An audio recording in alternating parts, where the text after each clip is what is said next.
राधे राधे, जय श्री कृष्णा। श्री राधा रानी की कृपा से हम कली अवतार श्री राधा कृष्ण मिलित तनु श्री कृष्ण चैतन्य महाप्रभु जी के अत्यंत सुंदर चरितामृत को सुन रहे थे।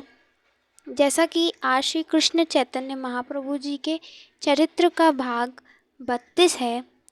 जैसा हमने कल सुना था कि गौरांग महाप्रभु जी संन्यास लेने को कटोया गए। कटोया में उन्हें केशव भारती जी द्वारा संन्यास दिया गया।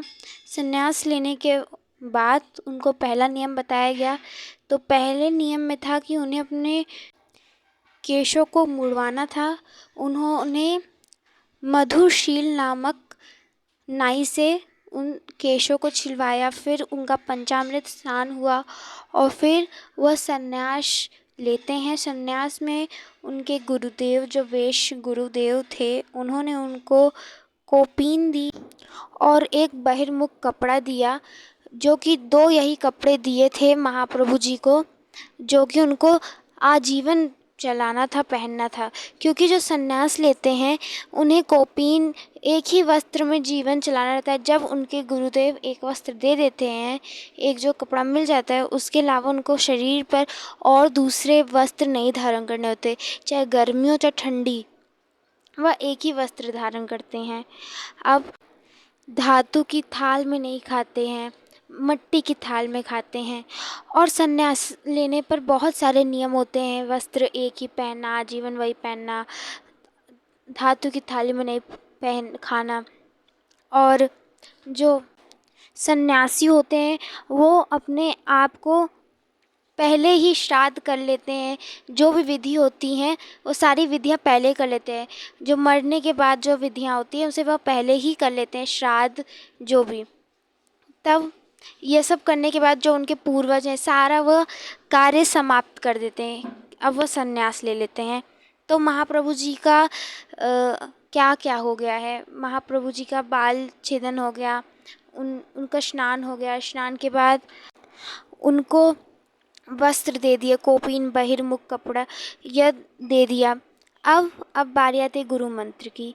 तो अब केशव भारती जी गुरु मंत्र सोच रहे हैं कि क्या दूं।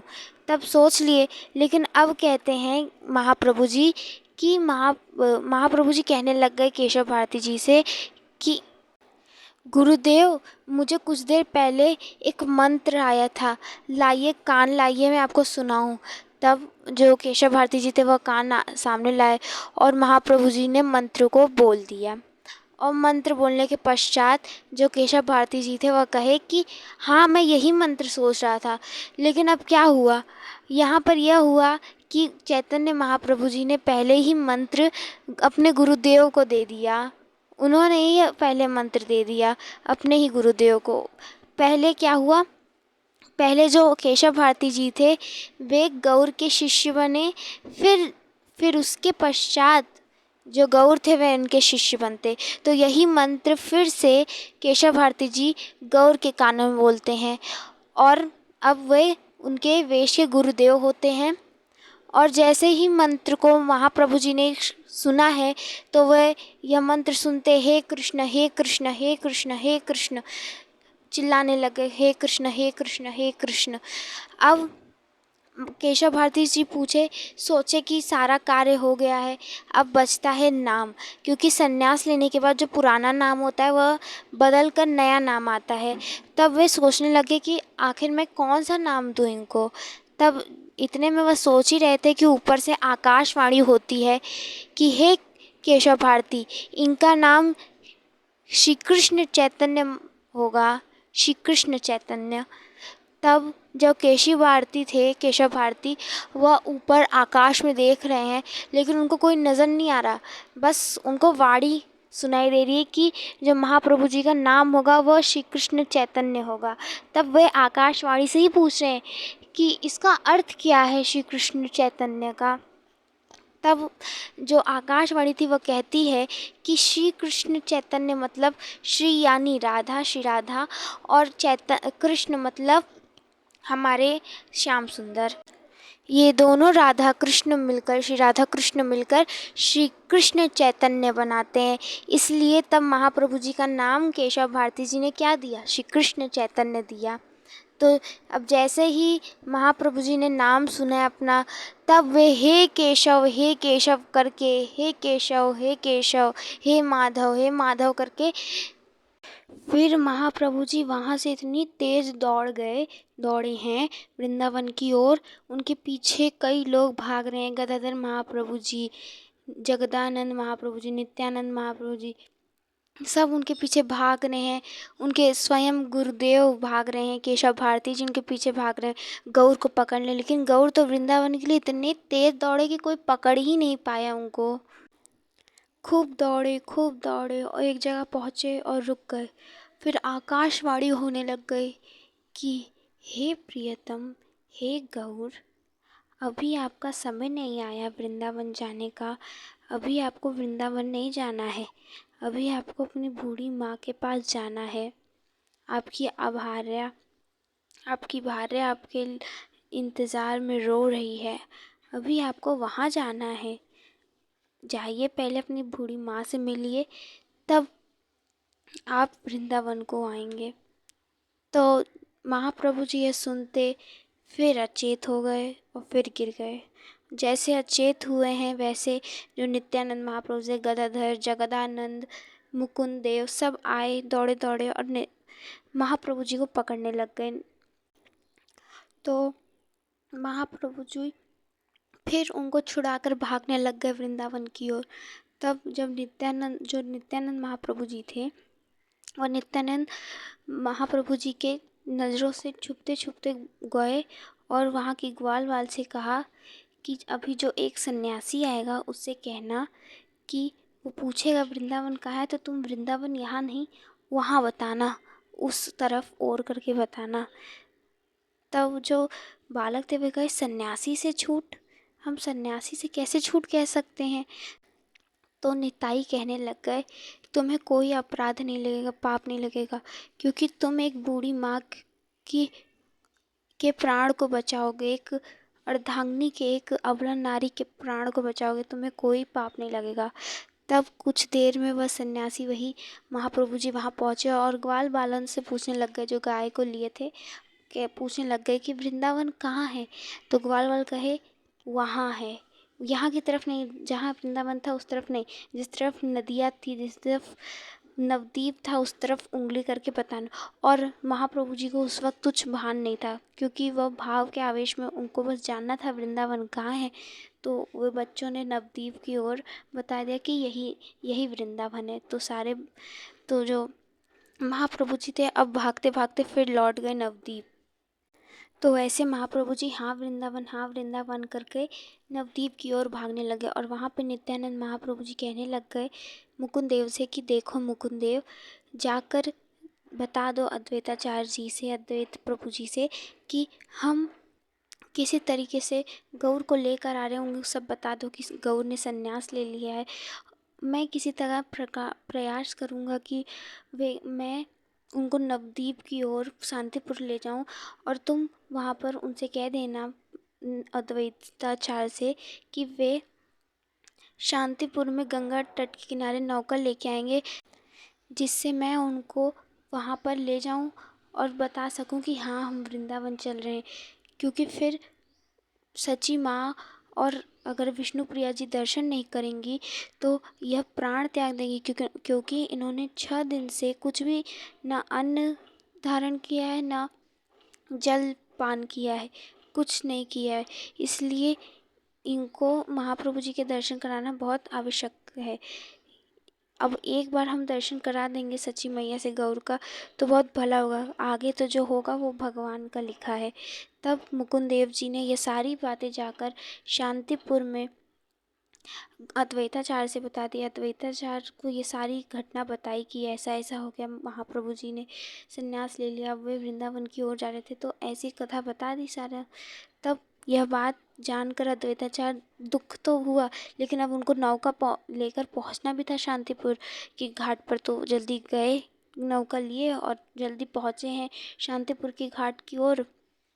और अब जो नित्यानंद महाप्रभु जी हैं, नित्यानंद प्रभु जी हैं, वो गौर को लेकर आ रहे हैं। और अब निताई ने महाप्रभु जी को नौका पे बैठा दी। तब जो निमाई थे, जो महाप्रभु जी थे, वह कहने लग गए ये यमुना नदी है। तो सब कहने लग गए हाँ ये यमुना नदी है। और कहने लग गए अद्वैताचार्य पहले ही पहुंच गए वृंदावन। तो सब कहने लगे हाँ ये पहले ही वृंदावन पहुंच गए। सब उनको झूठ कह रहे थे, लेकिन क्योंकि ये ज़रूरी था, अगर मैया दर्शन ना करती तो उनके प्राण जा सकते, प्राण चले जाते, इसलिए सब झूठ कहकर महाप्रभु जी को लेकर जा रहे हैं। और वे जा रहे हैं और उन्हें धीरे धीरे भान होने लग गया कि नहीं ये वृंदावन नहीं हो सकता, क्योंकि वहाँ पे उनको अपने वासी दिखने लग गए, नवद्वीप वासी दिखने लग गए, शांतिपुर के लोग दिखने लग गए। वो समझ गए कि ये वृंदावन नहीं, फिर से ये हम नवद्वीप आ चुके हैं। तो अब महाप्रभु जी नवद्वीप फिर से आ जाते हैं। तो अद्वैताचार्य उनको अपने घर ले जाते हैं, क्योंकि अब तो वे आ ही गए हैं। और जो सीता देवी थी अद्वैताचार्य की अर्धांगिनी, वो उनके चरण को धोती हैं, उनका सादा सत्कार करती हैं और अंदर ले जाती हैं। और अब गौर बैठ गए हैं। तब नित्यानंद जो प्रभु जी थे, वे दौड़े दौड़े जा रहे हैं सची मैया को बुलाने, प्रिया जी को बुलाने। लेकिन फिर गौर पीछे से आवाज़ लगाते हैं, रुको निताई, इधर आओ पहले। तब नित्यानंद महाप्रभु जी के पास पहुँचे। फिर प्रभु जी कहे, हे निताई, वैसे मैंने सन्यास तो ले लिया, और सन्यास के बाद एक बार माँ का दर्शन करना ज़रूरी है। मैं माँ के दर्शन करूँगा, मैं पूरे नवद्वीप के दर्शन करूँगा, परंतु एक व्यक्ति के दर्शन नहीं करूँगा। तब निताई कहे, क्यों गौर, वह एक व्यक्ति क्यों वंचित है? और वह एक व्यक्ति कौन था? वह एक व्यक्ति थी प्रिया जी। प्रिया जी के दर्शन उनको नहीं करने थे, क्योंकि सन्यास के बाद किसी स्त्री का दर्शन नहीं करते, मतलब वे उनकी अर्धांगिनी थी सन्यास से पहले। तो अब वो उनका दर्शन करेंगे तो फिर वह भाव आएगा, तो उस भाव के ना आने के लिए गौर उनका दर्शन नहीं करेंगे, इसी कारण। तो तब निताई को आज्ञा मिलती है महाप्रभु जी से, और निताई फिर जाते हैं दौड़े दौड़े सच्ची मैया के पास। सच्ची मैया से कहने लगते हैं, तुम्हारा गौर यहीं पर है, क्यों परेशान होती हो मैया? तब वह कहे, कहाँ है गौर, तुम्हारे साथ क्यों नहीं आया गौर? तो वह कहे, अरे चलो, वह अद्वैताचार्य जी के पास बैठा हुआ है। तब कहे, अरे मैं क्यों जाऊँ, वो आए ना अपनी माँ के पास तो बालक खुद आता है, माँ थोड़ी तो जाती है। तब वे कहे, अरे चलो भी माँ, चलो मैया। तब वे कहे, नहीं मैं क्यों जाऊँ, मैं कैसे जाऊँ, मेरा बालक है, उसे खुद आना चाहिए, बता क्या हुआ है जो वो नहीं आएगा? तो वो कहे, अरे माँ पूछो मत, तुम आओ, बस आओ। तो माँ कही, नहीं मैं सुनने के लिए तैयार हूँ, बोलो क्या है, क्या हुआ है, गौर क्यों नहीं आ रहा है? तब निताई कहते हैं, अगर सुनना ही चाहती हो तो सुनो, तुम्हारा गौर अब संन्यास ले लिया है, अब वह फिर नहीं आएगा, अब वह शांतिपुर में है, तुम्हें जाना होगा माँ, तुम ही अब जाओ, उसके दर्शन करना, तुम दर्शन कर लो। तब माँ कही, मेरा गौर मुझसे बिना पूछे संन्यास ले लिया, मुझसे पूछा भी नहीं कि संन्यास लेने जा रहा हूँ। माँ यह सुनकर पछाड़ कर रोने लग गई, गिर गई कि अब मेरा गौर संन्यास ले लिया, बताओ वो नन्हा सा बालक कब बड़ा हुआ और संन्यास ले लिया। यह बात को सुनकर विष्णुप्रिया जी बेहोश हो गई, गिर गई, अचेत हो गई। और कुछ देर बाद विष्णुप्रिया जी को चेत आता है। तब जो निताई थे वह कहते हैं, चलो जल्दी माँ, चलो अब दर्शन कर लो। लेकिन वह एक व्यक्ति नहीं जाएगा। तब सची मैया कही, कौन नहीं जाएगा? तब निताई कहे, नहीं माँ, मैं बोल नहीं सकता, मुझसे अपराध मत कराओ, वह एक व्यक्ति नहीं जा सकता है। तब माँ कही, कौन? तब भी निताई कह रहे, मैं नहीं बता सकता माँ, मैं नहीं बता सकता। तब सची माँ समझ गई कि ये विष्णुप्रिया जी की बात हो रही है, क्योंकि विष्णुप्रिया जी नहीं जा सकती हैं, गौर ने संन्यास ले लिया, और संन्यास में स्त्री का मुख देखना नहीं चाहिए। तो इस कारणवश माँ कही कि नहीं, मैं भी नहीं जाऊँगी, अगर विष्णु प्रिया नहीं जाएगी तो मैं भी नहीं जाऊँगी। तो जो प्रिया जी थी वह कहने लग गई, माँ ऐसा मत कहो, तुमसे तुम्हारा वह दर्शन पाने चाहते हैं, आप जाइए, मैं जाऊँगी, मैं अभागन, क्या मैं पापनी क्यों ही जाऊँ, मैं क्यों ही जाऊँ, गौर मुझे देख कर ही तो भाग गए, वह मेरे कारण ही तो संन्यास ले लिए, मैं क्यों जाऊँ, मैं क्यों जाऊँ। तब सची मैया ने यह बात सुनी विष्णुप्रिया जी के मुख से, तो वह मान गई कि हाँ, अब मैं जा सकती हूँ, क्योंकि अब जब प्रिया जी ने कह दिया कि अब आपको जाना होगा, तो वो अपनी बातें मानती थी प्रिया जी की। तो बात मानकर वह निताई के साथ चली गई और निताई उनको शांतिपुर लेके जा रहा है, क्योंकि अब वह बूढ़ी, उनसे चला नहीं जाता, तो उनके लिए थोड़ा मुश्किल हो रहा था चलना, और चल रही हैं। फिर वह शांतिपुर पहुंचती हैं।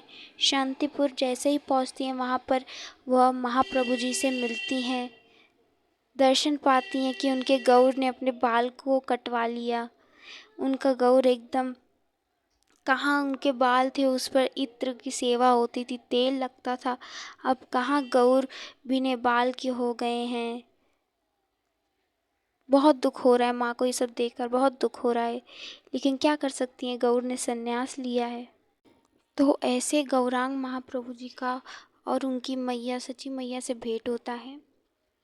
अब आज के प्रसंग को हम यहीं पे अंत करते हैं। श्री जी की कृपा से कल हम सुनेंगे महाप्रभु जी की नीलाचन लीला, क्या किया महाप्रभु जी ने नीलाचन में, यह लीला सुनेंगे।